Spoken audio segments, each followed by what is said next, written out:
আসসালামু আলাইকুম, শুভেচ্ছা, স্বাগতম। প্রিয় দর্শক, এখানে একটা খুশির সংবাদ যে আমাদের বাংলাদেশ তো আয়তনে যতটুকু তার চেয়ে আমরা জনসংখ্যা বেশি। তো সেই অনুযায়ী আমরা আমাদের দেশটা ছোটই, কিন্তু আসার কথা হয়েছে যে বঙ্গোপসাগরের ওদিক দিয়া আমাদের দ্বীপ চর এগুলার জায়গা আছে এবং মোটামুটি ভালোই করছে। ইয়াতে দেশের আয়তনও বাড়তাছে, ওই ব্যাপার স্যাপার নিয়ে সংবাদ আর কি।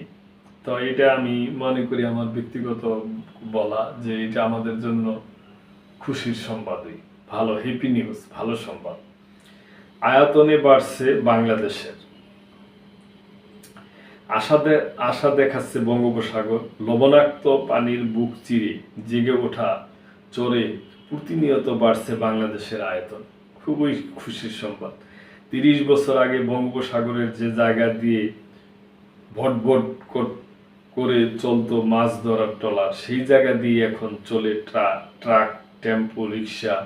উজান থেকে আসা পলি জমে তৈরি হচ্ছে দ্বীপ, গড়ে উঠেছে বসতি। গত 36 বছরে শুধু সন্দ্বীপের আশেপাশে ভূমি বেড়েছে 475 বর্গ কিলোমিটার।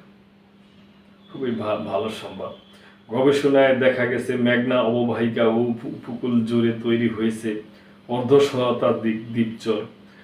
গড়ে প্রতি বছর দেশের ভূখণ্ড বেড়েছে প্রায় 20 বর্গ কিলোমিটার। এছাড়া ভাটির সময় মাথা তুলে নিজের অস্তিত্ব জানান দিচ্ছে 6 শতাধিক ডুবোচর, যার মোট আয়তন 1100 বর্গ কিলোমিটারের বেশি। মাশাআল্লাহ। বিশেষজ্ঞদের মতে ক্রস ড্যাম, ম্যানগ্রোভ বনায়ন বা অন্য কোনো প্রযুক্তিতে ডুবোচরগুলোকে দায়িত্ব দিতে পারলে বড় ভূখণ্ড যুক্ত হবে দেশের মানচিত্রে। 17 কোটির বেশি জনসংখ্যার ভার সামলাতে হিমশিম খাচ্ছে 1,47,570 বর্গ কিলোমিটারের ক্ষুদ্র দেশটি। প্রতি বছর মানুষ বাড়ছে, তার সঙ্গে বাড়তি চাপ যোগ করেছে 12 লাখের বেশি রোহিঙ্গা। প্রতিনিয়ত কমছে কৃষি জমি। এমন পরিস্থিতিতে বঙ্গোপসাগরে জেগে ওঠা শত শত চরে আশার আলো দেখিয়েছে বিশেষজ্ঞ মহল। আমি মনে করি প্রিয় দর্শক, এটা আল্লাহ আমাদের জন্য উপহার হিসাবে দিতেছে। উপকূল জুড়ে চর জায়গায় বিষয়টি উঠে এসেছে বাংলাদেশের মহাকাশ গবেষণা ও দূর অনুবাদন প্রতিষ্ঠানের land area expansion in the eastern part of মেঘনা এস্টুরিরি সিন্স দ্য 1990 শীর্ষক গবেষণাটি করছেন স্পারসোর সদস্য ডক্টর মাহমুদুর রহমান। গবেষণায় 1989 এবং 2025 সালের স্যাটেলাইট ছবি ব্যবহার এবং বিশ্লেষণ করা হয়েছে। তাতে দেখা গেছে সন্দ্বীপ সহ আশেপাশের 1989 সালে বসবাসযোগ্য স্থায়ী ভূমি ছিল 328 বর্গ কিলোমিটার, যা 2025 সালে বেড়ে হয়েছে 726 বর্গ কিলোমিটার। মাশাআল্লাহ। এছাড়া 36 বছর আগে ডুবোচর ছিল 335 বর্গ কিলোমিটার, যা এখন বেড়ে হয়েছে 413 বর্গ কিলোমিটার। 3 যুগ আগে যেসব স্থানে ডুবোচর ছিল সেগুলো এখন মানুষের বসতিতে পরিণত হয়েছে। 36 বছরের ব্যবধানে দেশের দ্বীপাঞ্চল সন্দ্বীপের আয়তন 475 বর্গ কিলোমিটার বেড়েছে। এই সময়ের মধ্যে ডুবোচর থেকে তৈরি হয়েছে স্বর্ণদ্বীপ ও ভাসানচর। স্পারসোর স্যাটেলাইট চিত্র দেখা গেছে বর্তমানে ভাটার সময় উপকূল জুড়ে 6 শতাধিক ডুবোচর মাথা উঁচু করে জেগে উঠেছে। এগুলোর মোট আয়তন 1100 বর্গ কিলোমিটার। সবচেয়ে বড় ডুবোচরটি আয়তন 85 বর্গ কিলোমিটার, এটিও সন্দ্বীপ ঘেঁষা। গবেষক ডক্টর মাহমুদুর রহমান বাংলাদেশ প্রতিদিনকে বলেন, গঙ্গা, ব্রহ্মপুত্র, মেঘনা নদীর ব্যবস্থা দিয়ে প্রতি বছর আনুমানিক 1600 মিলিয়ন টন পলি বঙ্গোপসাগরে এসে পড়ে। বাংলাদেশের প্রধান নদীগুলো হিমালয় থেকে বিপুল পরিমাণ পলি নিয়ে আসে, যা বিশ্বে সর্বোচ্চ।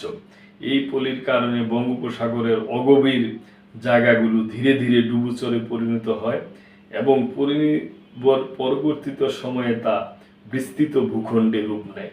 আবার কিছু ডুবোচর হারিয়ে যায়, তবে সঠিক পরিকল্পনা নিলে ডুবোচরগুলোকে স্থায়ী দ্বীপে পরিণত করা যাবে। বিভাগ কিছু ডুবোচরে কেওড়া বনায়ন করায় সেগুলো স্থায়িত্ব পেয়েছে। এই পদ্ধতিতে খরচ নেই বলে চলে। এছাড়া ক্রস ড্যামস আরও অনেক আধুনিক প্রযুক্তি আছে। নেদারল্যান্ডস ক্রস ড্যাম দিয়ে প্রচুর ভূমি তৈরি করেছে।